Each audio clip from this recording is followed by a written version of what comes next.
شرم کی بات ہے کہ ایک باپ کو کے سامنے پولیس مجرم بیٹے کو لے آئے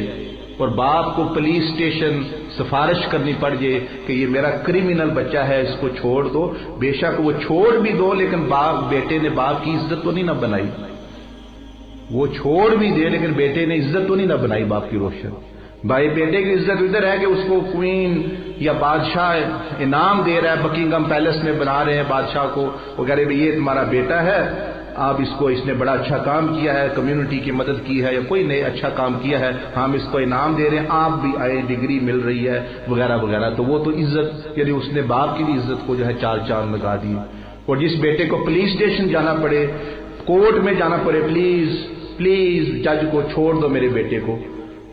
تو اس نے بیٹے نے باپ کی عزت نہیں کی، باپ کی عزت کو بنایا نہیں۔ اسی طرح کچھ لوگ حضور غوث پاک کی طرح جائیں گے قیامت کے میدان میں، حضور علیہ السلام ان کو پیش کر فخر کریں گے، اللہ یہ ہے میری امتی، یہ ہے میری امتی۔ آپ علیہ السلام کا بھی فخر سے سر بلند ہوگا کہ ایسے بندے میرے امتی۔ وہ کچھ ہماری طرح کے بدبخت بچ بھی گئے، لیکن پھر بھی حضور علیہ السلام کو تو ہم نے ان کی عزت کو بڑھانے کی کوشش تو نہیں کی۔ آپ یہ 10 زنا کیے ہوئے ہیں،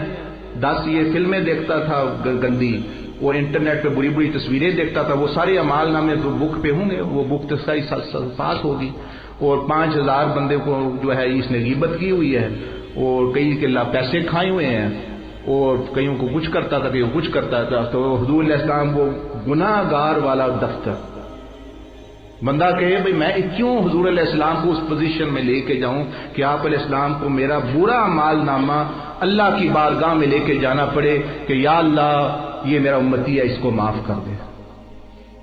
وہ تو اللہ تعالیٰ معاف کر دیں گے شفاعت سے، لیکن کیا ہمارا حق نہیں بنتا، حضور علیہ السلام کا حق نہیں بنتا، ہمارا فرض نہیں بنتا کہ ہم یہ حضور علیہ السلام کو اس سچویشن میں نہ آنے، ہماری وجہ سے آپ علیہ السلام نہ آئیں۔